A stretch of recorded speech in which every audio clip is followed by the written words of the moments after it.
The Browse clan, based on Sasha, is unironically broken and is now my favorite build. I think it might actually be on par with Yeager. It feels like a breath of fresh air, and I'll show you exactly why. There is so much depth to this build that if you click off now, you will miss all the juicy stuff. I'll keep this announcement very brief. Thank you so much for 1,000 subscribers. I'll be doing a 1,000 subscriber special somewhat soon, and this will be really special to me. I don't think you guys have seen a Roblox YouTuber do something like this before, so look out for it. I'm hosting another 100 spin giveaway in my Discord for hitting 1,000 subs. We do speedruns for Serum, we carry players in Supremacy, we are all around just a great community. Join my regiment too, links in the description. Back to this beautiful build. You might be wondering, Plas, this is a rare clan, how can this possibly be good? One simple word, potato. I'm joking, the word is actually math. Let me quickly explain the build before I actually uncover the math of this build. Pros: arguably the best tank build in the game, unparalleled amounts of healing, injuries aren't a problem, pretty low cooldowns. Cons: skill reliant for fast clears, only one offensive skill, no family stats. I honestly think this family is potentially better than Yeager at a higher skill level if you don't have shifting. One of the top leaderboard players uses this family specifically. It should be impossible to die anyways unless you're doing Supremacy. So, compared to Yeager, the Yeager revive is essentially useless. I have not seen any of my competent Yeager friends pop their resurrection once. And the difference between Yeager's healing skills and Potato is what makes Browse so overpowered. Yeager healing skills are flat HP with pretty long cooldowns, with no cooldown reduction. The Yeager skills are close to, if not over 100 seconds long. Meanwhile, Potato has an extremely short cooldown. And here is what separates the two families. Yeager healing is flat HP, while Browse is percent max health HP, meaning the more HP you have, the more HP the Potato move heals. Yeager doesn't have this. The only benefit the Yeager skills have are that they heal injuries, and one move gives gas back. However, we have ways in this build to make the injury system a complete joke, and we will get to it soon, so stick around to see what makes this build so OP. Let's move on to the skill tree path. I'll simplify it and keep it brief so everyone can understand. Firstly, unlock Potato. Then, unlock Hand Grinder in the damage tree. At level 8, you should have this complete, and these skills alone are more than enough to max your gear to S-, but moving forward. After unlocking Hand Grinder, immediately max the right side tank tree. This is the secret formula to this specific build, and I'll get to it soon. Next, unlock Lethal Tempo on the left side damage tree. And finally, if you're higher prestige, finish off by maxing the left side support tree. The left side support tree gives a lot of health regen, which makes this build drastically better, as well as the cooldown reduction from the right side support tree won't really benefit you much. Your skill trees should look like this at Prestige 3.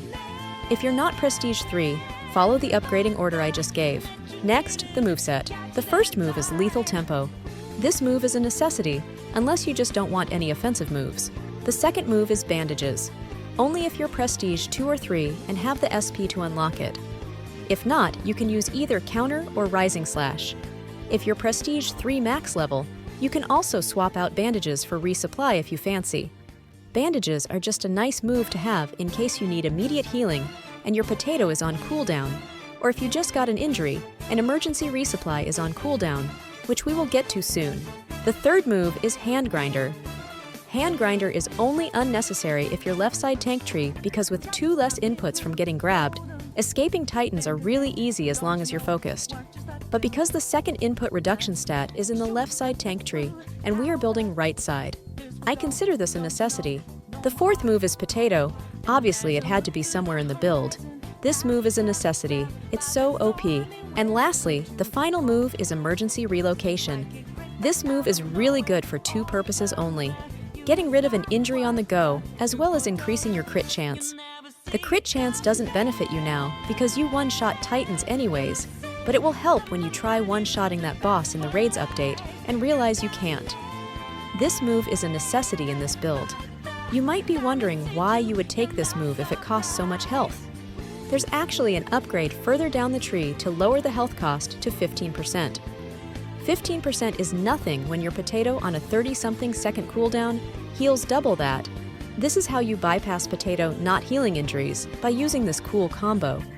Not to mention there's also a health tree card to unlock that makes you ignore your first 2 injuries in every game, which is extremely quality of life. On to the perks. You aren't a legendary clan, so you only have 4 perk slots. The support perk that you will be using is 6th Sense, however, if you don't feel like you need it, or if you don't have it, use Gear Master. The defense perk is the most important to this build. Use Fauna Vitality for the 125 flat HP. This is essential for the build, and I'm about to get to why. For the offense perk, use Unparalleled Strength. It's just the best option. But if you intend to do a lot of speedrunning with this build, and you're good with it, use Carnifex. And lastly, the core perk. This is what allows for variations in the build. I personally use Perfect Form because it makes my gameplay feel buttery smooth.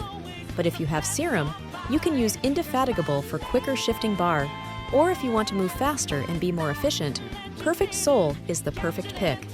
If you get hit a lot, you can use Robust in the defense section for % damage reduction. This will give you insane value because you get more value from the stat the more health you have. With these perks, your health is now at 305, as you can see on screen.